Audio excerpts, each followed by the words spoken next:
with Whoopi, Sunny Hostin, Joy Behar, Sarah Haynes, and Jedediah Bila. Now, let's get things started.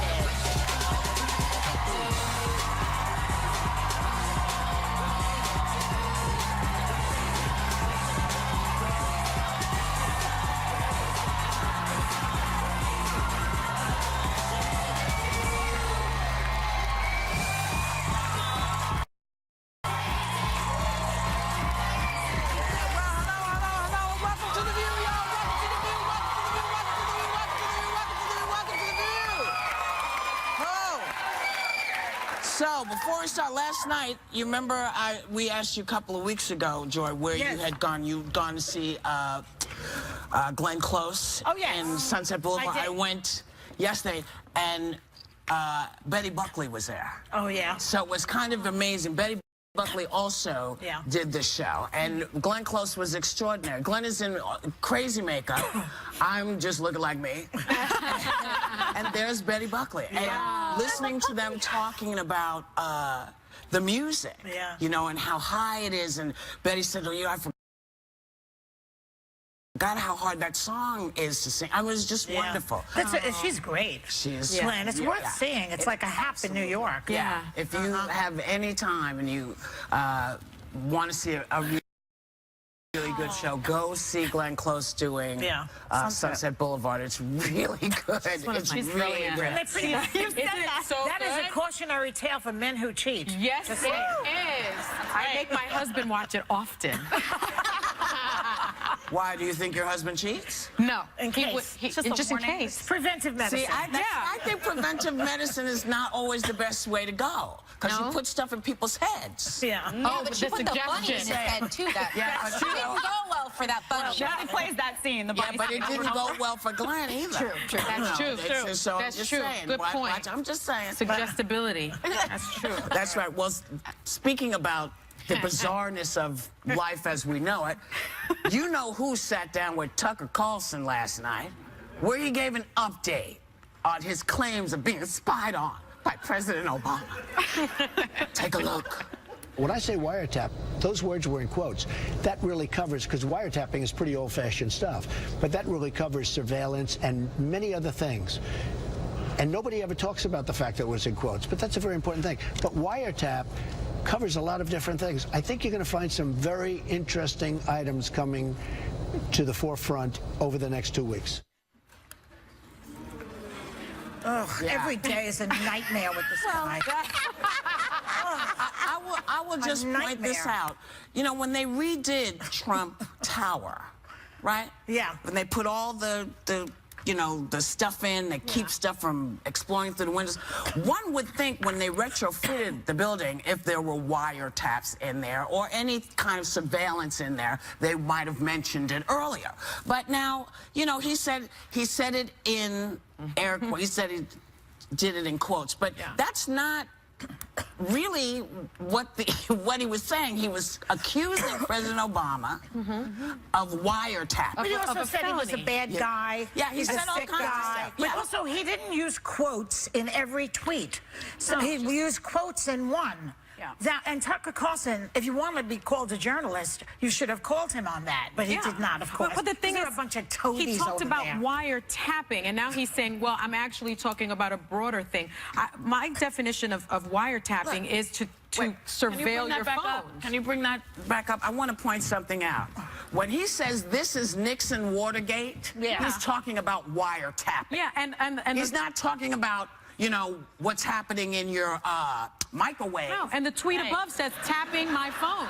He says in the tweet above, tapping my phone. It says, I mean, that's what he said. Now, we're still waiting for the evidence that anything like that happened. We're still waiting for the evidence about these 3 million voters who voted illegally for Hillary. Okay, his new slogan should be, let's make America wait again. Because we're waiting and we're waiting and we're waiting for the evidence that he has none of.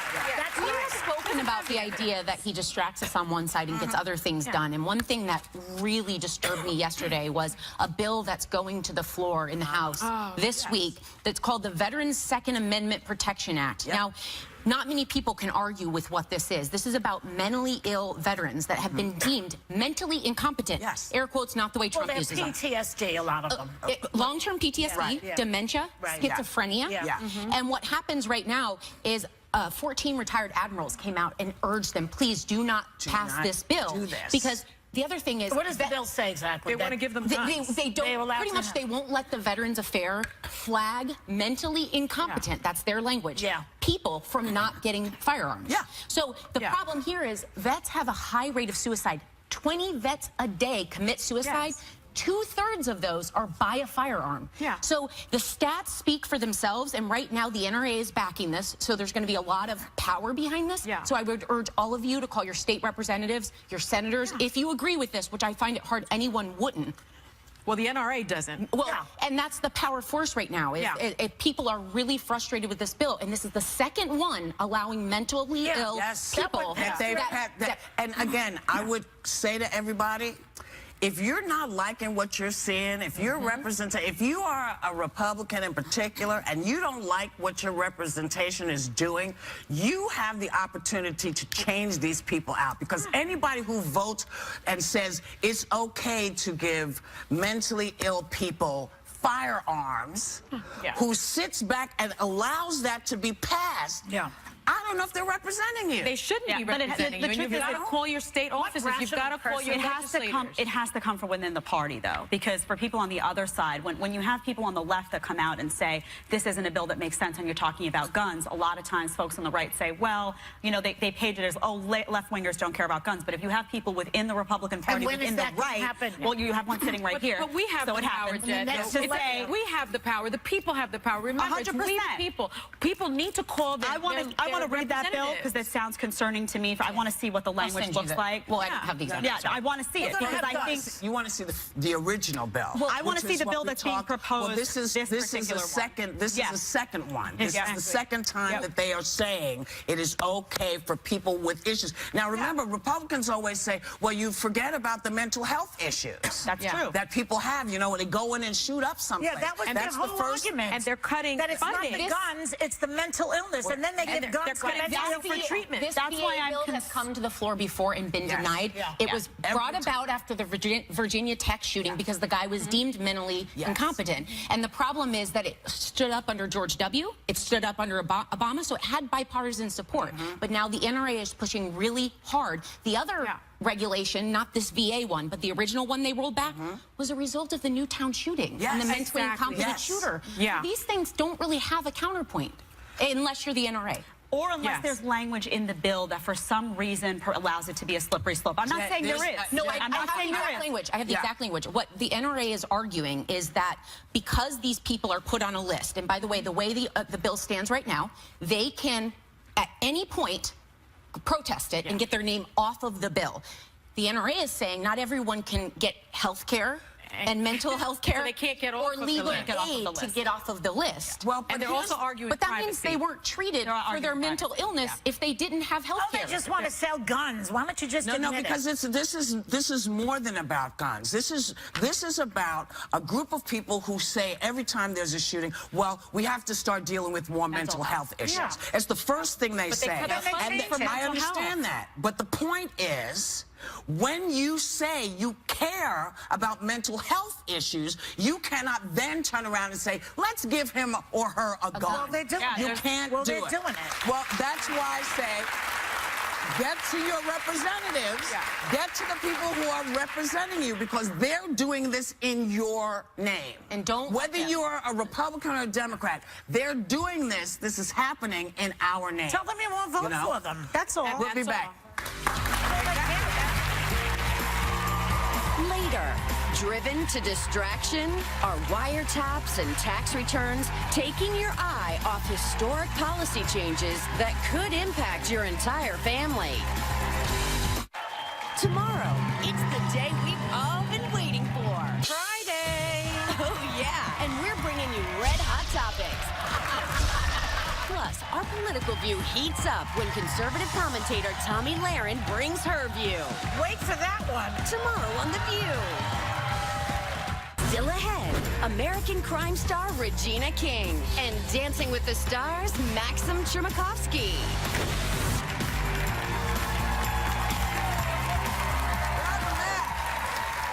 So you know who also got some bad news that he shared with a crowd at a rally in Nashville last night? Take a look. A judge has just blocked our executive order on travel and refugees coming into our country from certain countries. The order he blocked was a watered-down version of the first order that was also blocked by another judge and should have never been blocked to start with. We're going to fight this terrible ruling. We're going to take our case as far as it needs to go, including all the way up to the Supreme Court. The Supreme Court's going to tell you the same thing. Exactly. They're going to look and make sure, you know, listen, you know, he may be able to get some sort of thing through, but he's got to do it under the law. And that's what people keep saying. You can't do this way. You've got to do it the way our Constitution says you have to do. You have to talk to these. You can't just get rid of people because you don't like their religion. Yeah. You don't like their skin color. Yeah. We took care of all of that, D. You know, well, that's what's so fascinating because, you know, you hear him saying, this judge, you know, turned it down. This judge, like all of the judges, all of the federal judges from different courts, different districts, are all wrong. Like I just don't. Call them fake judges. They're fake judges. I just don't understand it. And what was so interesting about all of the opinions, and of course I've read all of them, is that they all said, listen, you can't use this national security theory as a pretext. This is a Muslim ban, and the reason that it's a Muslim ban is because you said it was a Muslim ban. You said it was a Muslim ban. Giuliani said it was a Muslim ban. Stephen Miller said it was a Muslim ban. And when you look at interpreting an executive order or any sort of statute, what you look at is what the intent is behind it. When they told everyone that that was the intent, why didn't they think the judges would believe them? Well, because they're stupid. But you know what? Not a single American has been killed on U.S. soil by citizens of any of the Muslim-majority countries affected by this order. Not one. Yeah. So that's it's not national the issue, though. security. The issue is the screening. The issue is the screening process, that those countries were identified, as the Obama administration did, as there's difficulty in screening those people that are coming in. Now, President Obama did not do this. No. However, it's he did. unconstitutional. There are issues with those. But what he did when he identified all those countries is they went in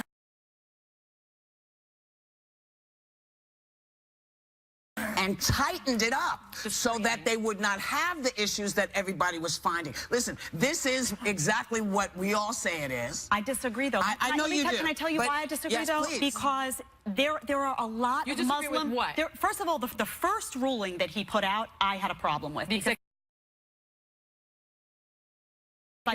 executive order. I thought the language was very vague. There were people with visas and green cards that were not exempt. They went in and they rewrote it. They did favor one religious group over another. I don't have a problem with this because it's 6 specific countries. It's not. Why there are isn't plenty Saudi of Arabia? You cannot discriminate against Saudi Arabia?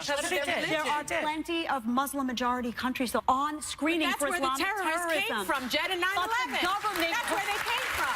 But the government. But you're not, the government, the Saudi Arabian government cooperates with the United States government because they are combating ISIS and Al-Qaeda within their own country. I want to point out to you that a lot of the folks that were prevented from coming from Iraq were people who were working with us. Are American citizens, people who went through the process to try to become... Not in this revised executive order. No, but when you brought up the original ban. Yeah,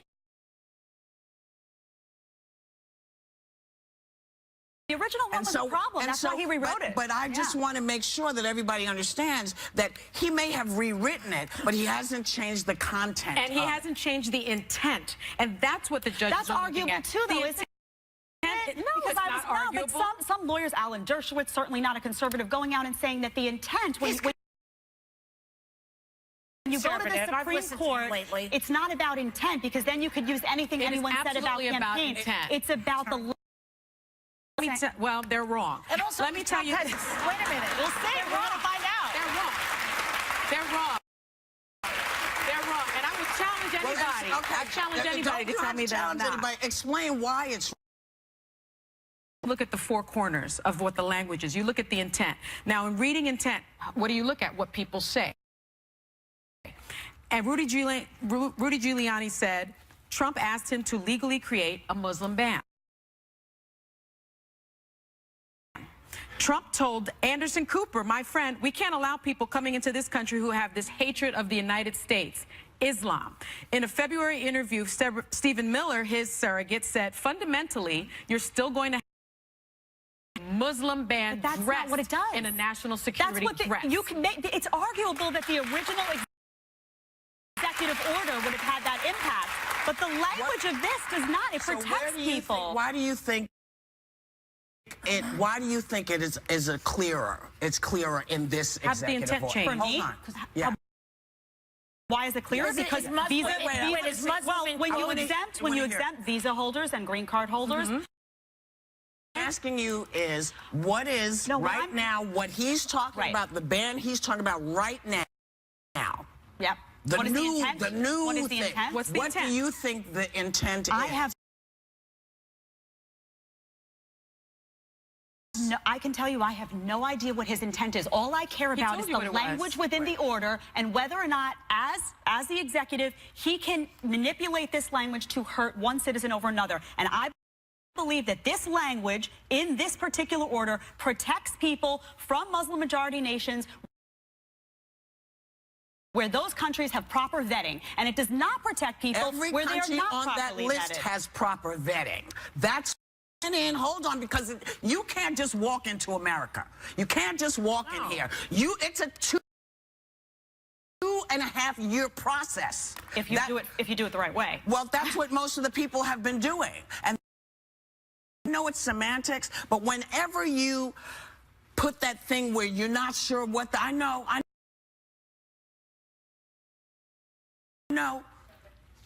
You're not sure what you mean. You know, sometimes I say to you, I hear people say things and I'm not sure what it means. When I'm not sure what you're saying, there's a problem. And I'm not sure what he's saying, because basically what he's saying is these people in these countries can't come here. That's a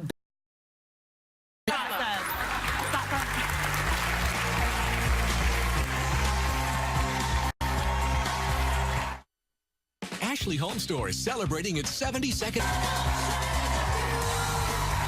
Welcome back. So if you know who is so worried about being spied on, there's a new device he may want to check out. It's called the Hush Me muzzle, which you can strap on to shield your voice from eavesdroppers. It's just a prototype.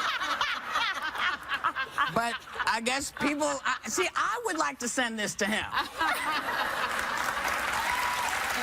It would take care of all the leaks. Do they have one for his hands, for tweeting? One must ask themselves, what I'm saying on the phone is more shocking than this thing. It's like a Terminator face. I kind of liked it. I mean, you know, Sonny, I kind of liked it. you liked it? You did not like I mean, who hasn't been on the train or on the bus and people are having this full-out conversation and you're hearing every single thing? I would like a hush me on those people. So when you're talking like this to everybody, should I get a little hush me for you? Okay. Get a hush me for me. Because she has made my ears bleed. I know. Because this is the loudest Latina I've ever met in my life. Latin women are not usually, but this one, because she's mixed. So she's like, oh my God. She's like, okay. I know. I got black and Latin. I'm fired up. Loud, girl. Would anyone ever wear one of those? I would wear one. You would wear one? I would wear one. I mean, especially as attorneys, like you're talking and everything is privileged. But and Sonny, you don't think it draws more attention to have that device on your face? Whoopi says I need one. I do not believe for a second Sonny would wear one, but think about the mark that's going to leave. Sonny would make sunglasses leave a little mark here. looks That's padded. going to leave. Sonny will wind up inventing a designer version of this. I do like it fancy. will match her She'll have outfit. to put one of those sparkly It also things. looks a little 50 Shades of Grey. Sequins, yeah. What's that? I like what it. is Different that direction when with it, people It has padding. they It has make padding. stuff on. They put sequins have on the little- pants. oh, yeah. Sparkly things. What is it called? With Bejeweled. yeah. That's what she would have. She's got the With phone bedazzle. case with her Yeah. picture on it. There'll be a little Sonny on the side. That's right. Oh, yeah. Well, I what look about it up, this? LP. What about this? Because Jesse James, who used to be married to Sandra Bullock, is still getting backlash, I guess, for messing around on her, but he shrugs it off and says that men and women cheating is just part of life. He says some good came out of it. It helped him focus on making a better life for his kids. Oh, yeah, he's so great. You know, the thing about this topic, he's saying that it's good for people. Right. And I thought about it because I don't think it's good for anybody, but the victim, actually, it's better for the victim because the victim learns and moves on, whereas the cheater is stuck with this dog that he was cheating with. You see? He's stuck with this person, and now she wants to marry him. He doesn't want to do it anyway. The victim is the one who gets the good deal. Really? And rarely do they transform themselves to not being cheaters if they've done it once. Every woman I know who has been cheated on and divorced rises to the occasion. They get their PhD.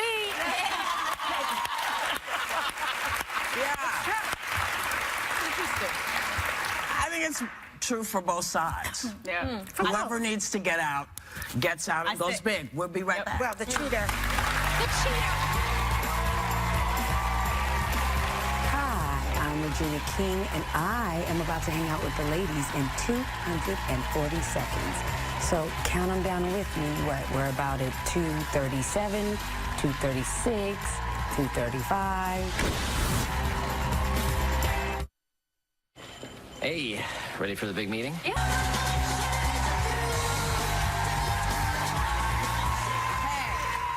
Regina King won back-to-back Emmys for playing two very different characters in the anthology series American Crime. If you haven't seen it, do yourself a favor, because not only is she incredible to watch, they're going into their third season right now, and she's a social worker now trying to save victims of underage sex trafficking. Take a look.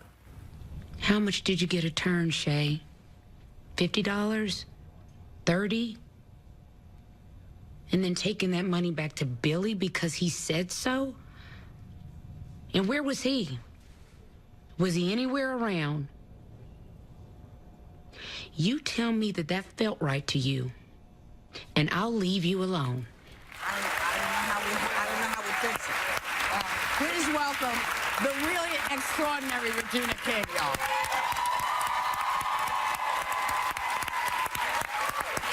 So I hear you've been working in New York lately, and you've been going to Rangers hockey games. Is that true? Yes. Woo! How do you like it? I think I might walk out of here buying a Rangers cap. I gotta tell Just you. a cap, because I could hook you up. Your hands look cold.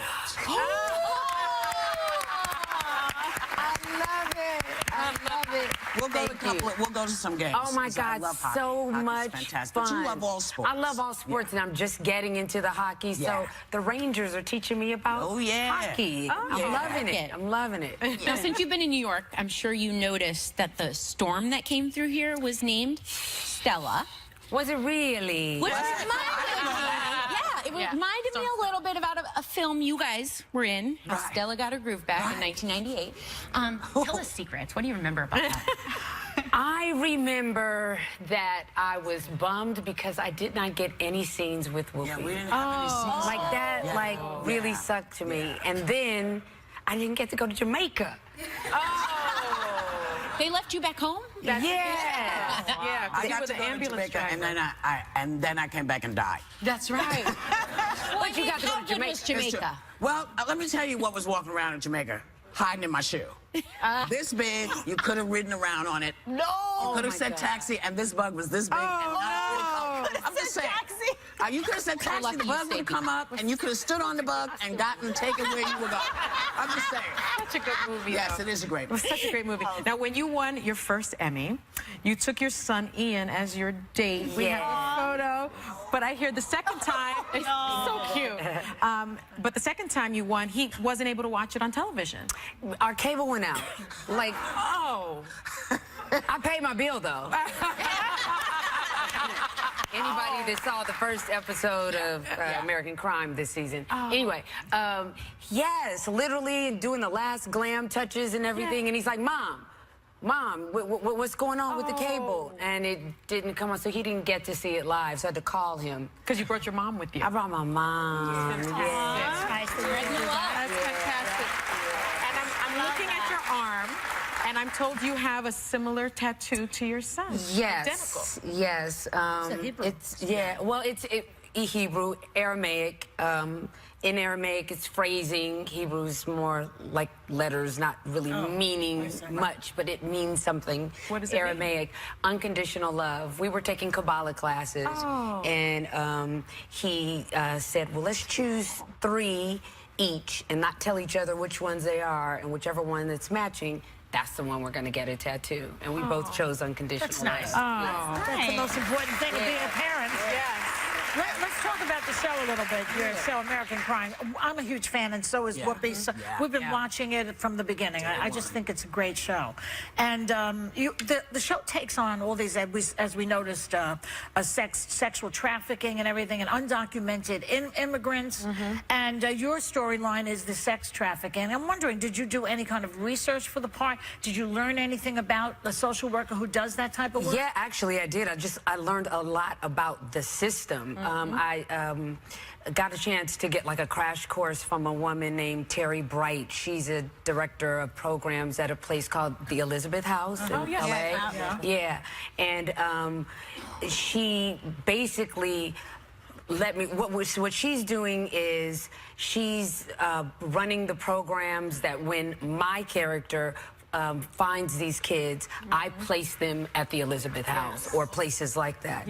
So she just kind of told me how the system breaks down, how detectives and police officers work with me or don't work with me, how sometimes we have to protect the kids from, you know, everybody has ulterior motives. Everybody has a goal that they're trying to get to, and it may be good for the prosecutor, but not so much for the It's a bigger underage problem in this country than we actually hear about. It's a chronic problem. It's a big problem. It's a chronic problem, and we are able to bring this story.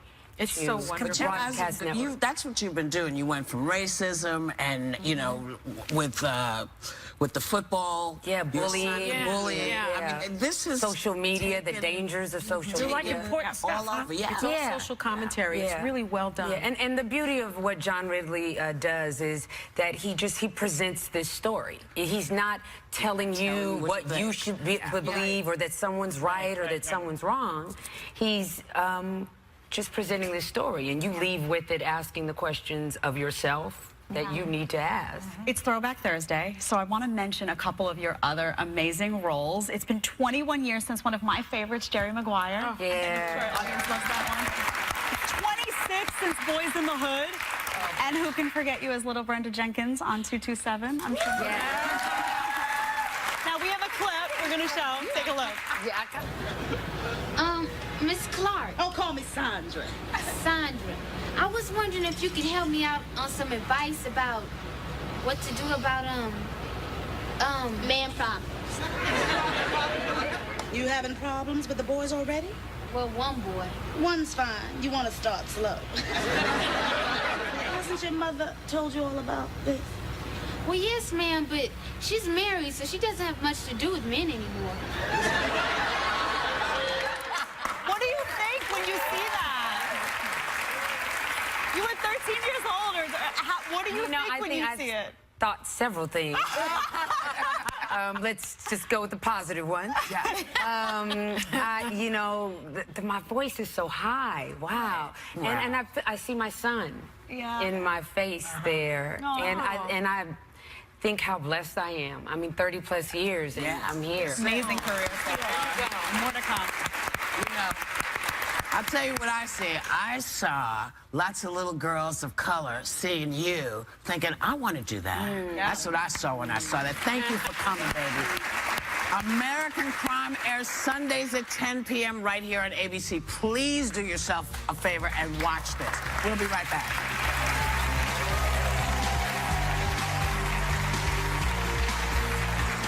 Hey, I'm Maxim Chmerkovskiy, and I'll be waltzing my way over to the ladies right after this. Maybe I'll pass it over. Happy 20th anniversary! Wow! Congratulations, 20. The big 2-0. 2-0. 2-0. Happy 20th. No. 20! Big 2-0! 20! I lost my virginity when I was 20. Happy 2-0. For real? And you still happy 20th. Happy big 2-0, The View.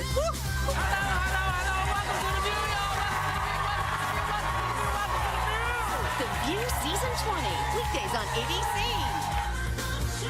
Bad boy of the dance floor is back on the new season of Dancing with the Stars, so hopefully his new baby is being a good boy and letting daddy get his rest. Please welcome Max Chmerkovskiy. I did it! I married a Russian. I should know this, right? It's a complicated name. It is. Now, the huge news, which we kind of just mentioned, was you and PETA have had a baby in January, and a son named Shai. Yes. I had my first baby last year, and it was mind-blowing, and my world has still never looked the same. What was the experience like for you two? It was mind-blowing. Yeah. Your world goes like this. We had a moment when he just came out, and I'm there, and she's like, "Don't look down." I'm like, "I'm not looking." I'm like, so now they put him on top, and so we both looked at each other like, okay, this is really freaking happening right now. Yeah. So it was all fun and games until it went down, and you just became a different person immediately overnight. All the things that I thought I was responsible. I thought I was, an older, wiser sort of like a person. Until you have a child, you're none of those things. So are you one of those annoying daddies now? And I am pictures? worse. Really? I'm worse. Yeah. I wish I could show you my pictures. Look at him. Doesn't look like you. It doesn't. I hope it. Are you sure it's yours? I wanted him to look like me and have Peter's personality, but I think it's going to be the other way around. Upsetting. It's adorable. It's amazing. No, it's the best feeling in the world, for sure.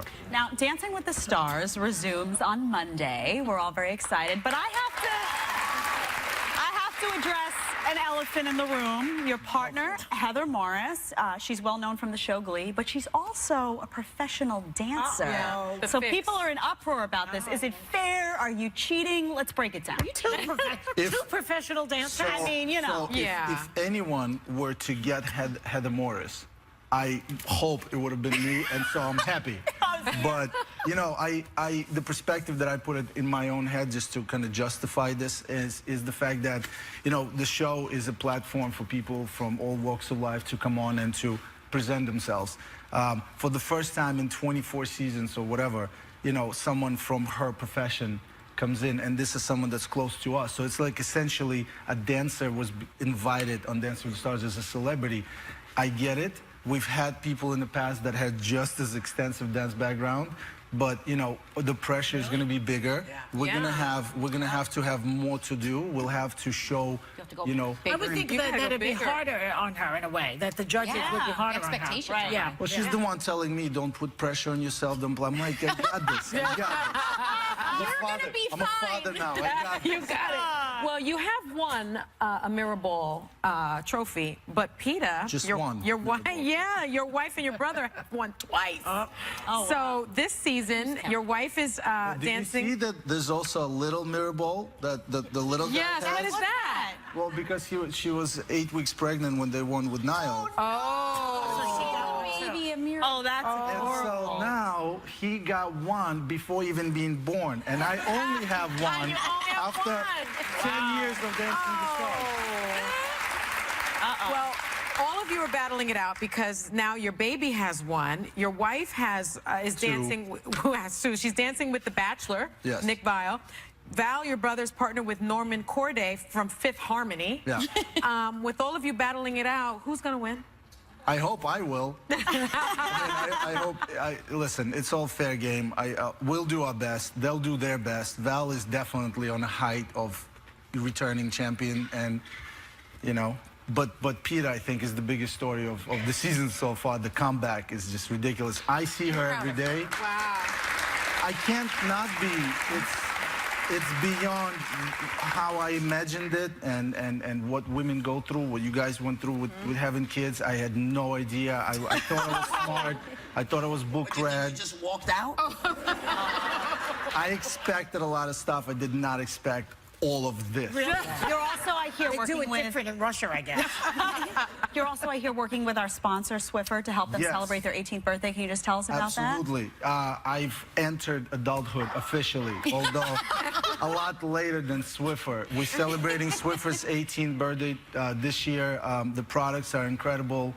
When my baby was born and all the mess started to happen, and I couldn't step over it anymore, the first thing I reached for was a Swiffer. I love Swiffer. We love Swiffer. I do. It's a great idea. It's the best. That's what I've been missing out on with my baby. You need to get a Swiffer. I do, clearly. Our thanks to Max Schmirkovsky. Season 24 of Dancing with the Stars premieres Monday night at 8, 7 Central right here on ABC. And cleaning fanatics rejoice to celebrate their 18th birthday. Swiffer is giving members of our studio audience a suite of products. We'll be right back. Conservative commentator Tommy Lahren puts the blaze in Hot Topics. Hey, welcome back. Can we talk about your dress just for a second? Mine? Yeah, that's a really nice dress. Thank you. It's beautiful, and it's so... I told him to buy it. Yeah. Someone grossly said, I'm just reading between the lines. Who said that? I'm not going to turn him in. Sexual harassment. Sexual harassment. And it took me about 7 seconds because I'm on a delay. That's right.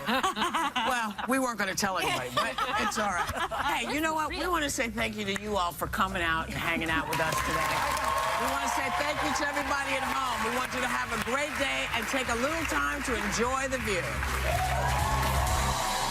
Our team of reporters and photographers are all across the Mid-State. We're out here in Camp Hill, here in Cumberland County, here in Dauphin County, in West Manchester Township. Working with Whoopi, Sunny Hostin, Joy Behar, Sarah Haynes, and Jedediah Bila.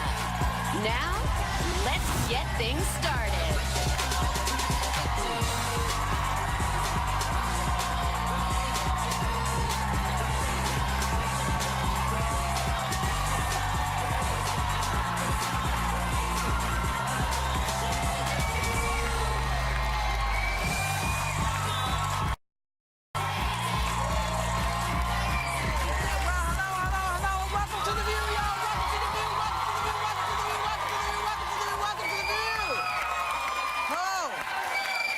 So, before we start, last night, you remember we asked you a couple of weeks ago, Joy, where you had gone. You'd gone to see Glenn Close in Sunset Boulevard. I went yesterday, and Betty Buckley was there. Oh, yeah. So it was kind of amazing. Betty Buckley also did this show, and Glenn Close was extraordinary. Glenn is in crazy makeup. I'm just looking like me. And there's Betty Buckley. And listening to them talking about the music, you know, and how high it is. And Betty said, oh, I forgot how hard that song is to sing. I was just wonderful. She's great. She is. Glenn, it's worth seeing. It's like a hap in New York. Yeah. If you have any time and you want to see a really good show, go see Glenn Close doing Sunset Boulevard. It's really good. It's really good. That is a cautionary tale for men who cheat. Yes, it is. I make my husband watch it often.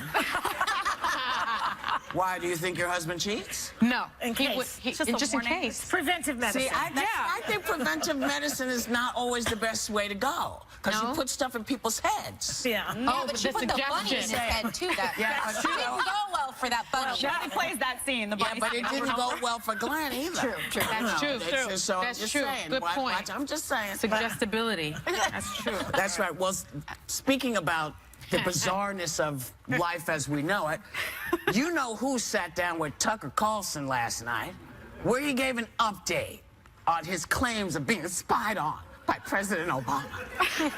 Take a look. When I say wiretap, those words were in quotes. That really covers, because wiretapping is pretty old-fashioned stuff, but that really covers surveillance and many other things.